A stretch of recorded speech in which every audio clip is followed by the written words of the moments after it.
Hey, Eve. No, it's fine. I can do a job. Where? Hell, demons, Satan, all of it real. None of it as you know. It is time.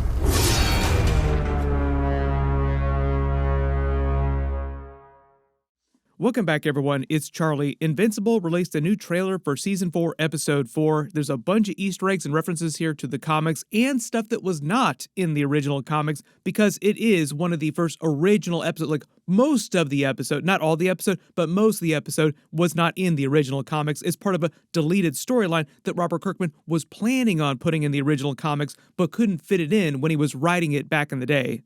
Prepare for the grooviest episode so far, Mark versus the Army of Darkness.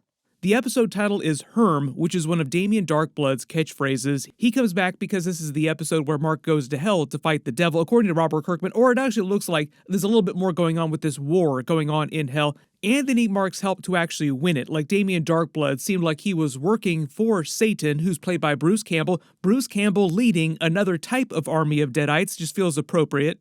You remember that big post-credit scene last season, Damien Darkblood was basically telling his master, Satan, that they were going to be able to win because they were going to get somebody else that was really powerful from the surface to help them win, and that was Mark. So my assumption is that the other person that they're fighting here, this new character that they're introducing from the comics, is the actual antagonist of the episode, and Mark is trying to help the devil basically win back the throne of hell.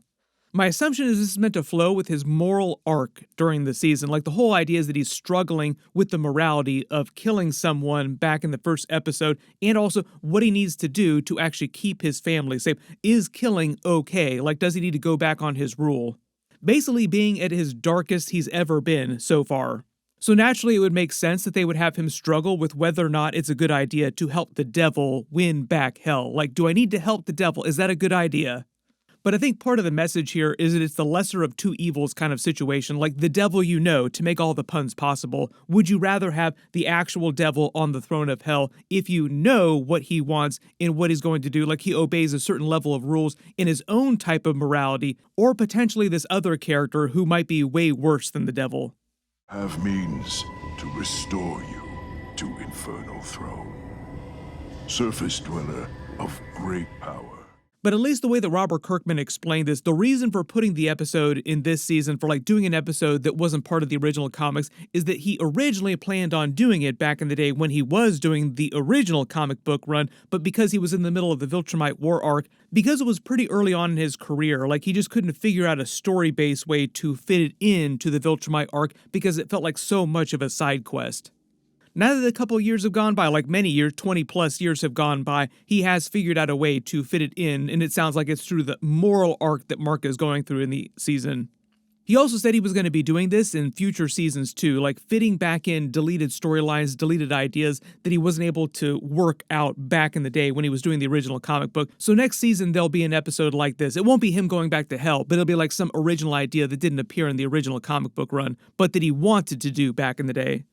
We're also supposed to get more of the Cahor storyline. You remember Clancy Brown does his voice and does Damien Darkblood. So you have to imagine Robert Kirkman sitting down to write the episode. Like, we'll just double down on Clancy Brown in this episode. Like, how much can we get Clancy Brown to do in this episode? Each season, they've just added more and more bits from the Cahor storyline, using it mostly for comedy, with him trying to escape his tomb, using Chloe Bennett from Agents of S.H.I.E.L.D., she plays Riley, and Ella Purnell from Fallout, who plays Jane. I just did episodes for all of Fallout Season 2. We're getting ready for Season 3 next year, too. I know that everybody's wondering when Chloe Bennett's going to come back to the MCU as her Quake character from Agents of S.H.I.E.L.D., because we have Daredevil episodes coming really soon. Like, when is Chloe Bennett coming back to the MCU? Streets have been saying that there's supposedly some Agents of S.H.I.E.L.D. related stuff happening in the Vision Quest TV series, and those episodes are happening later this year, so we'll see about that. But the last time we saw Cahor, like his last episode, was during the Invincible War. He tried to possess the Immortal, then after they flew off, because there were no men around for him to possess, he couldn't survive outside the tomb without a male host, slunk back in comedically while they were making fun of him. And when they said his people must have cursed him to be like this for a reason, I think the idea is that we might find out what that reason was during this new episode when Mark is actually in hell. Maybe it's just a Cahor flashback, but maybe we also get another Chloe Bennett, Ella Purnell cameo scene, because Chloe Bennett, at least, is listed in the cast for the episode, so I'm assuming that she's going to show up.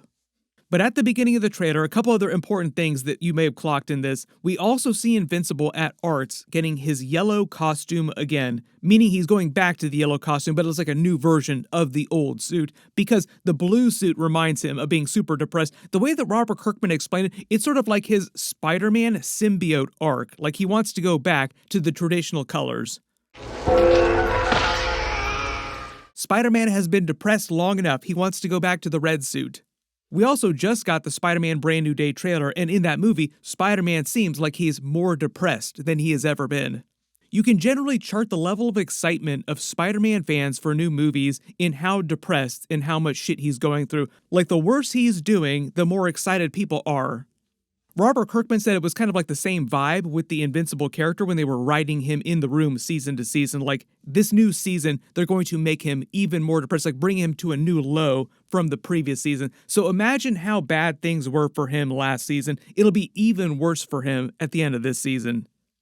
But it seems like while he's in the middle of Arts fitting him for the new yellow suit, Adam Eve makes it sound like Damien Darkblood hires him through their Invincible Inc. company, like they literally get a job through the company to go to hell to help the devil. Like the devil has hired you via your company. No, this is not a joke. You actually need to transcend dimensions to go down to hell. And it just sounds like he'll still wear the blue suit for this episode and then get the yellow suit after he returns and being wearing it in episode 5.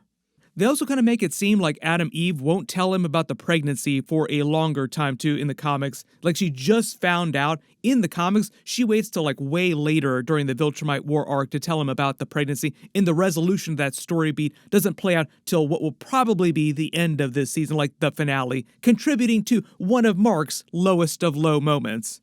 But I think what they're doing, just in the way that they pace out the show in the previous seasons, is that Adam Eve will spend the rest of the episodes this season agonizing internally over what she wants to do with the baby. So it'll still be part of the ongoing plot, like the baby itself will still be part of the plot, but Mark won't know about it while he's away with Omni-Man, Alan, the coalition team fighting Thragg and the Viltrumites. We saw that previous footage in the other trailers where Omni-Man shows up to Earth with Alan and basically tells him, "It's time to go, son. We need to fight my people," or our people, technically. That'll either be episode 5 or episode 6, just depending on how they pace out episode 5.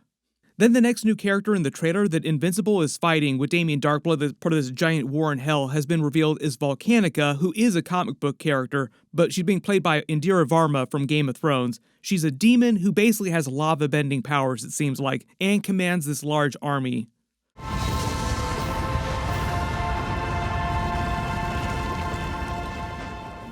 There's another new character that Kate Mulgrew from Star Trek Voyager is playing called Domina. She wasn't part of the original comic. She's original to the show. I don't know how she fits into the actual context of the episode, how she's connected to the Satan character or all the other characters down in hell.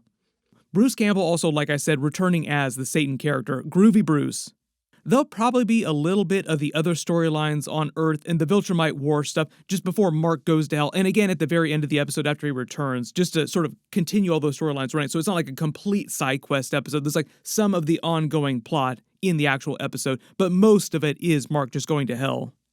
As of right now, currently, Omni-Man has just learned that Thetis is another one of his people and is the one who killed Argol, starting the original Viltrumite Civil War, and he created the original Scourge virus, killing most of their people, and has also made a stronger version of the virus that will kill the rest of the 50 Viltrumites that are still alive, including Mark and Oliver, all the half-breed Viltrumites too.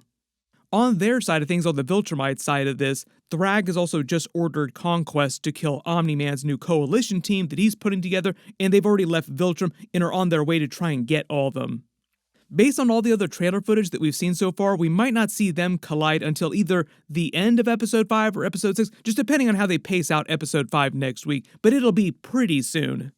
I think the idea, based on the way they're pacing this out in the new intro title, like the way it breaks away, like the Viltrumite gray and white logo breaking away to space, flying behind it, we're actually going to be seeing Thragg behind that. I think it's a Thragg scene that they're going to reveal underneath the logo.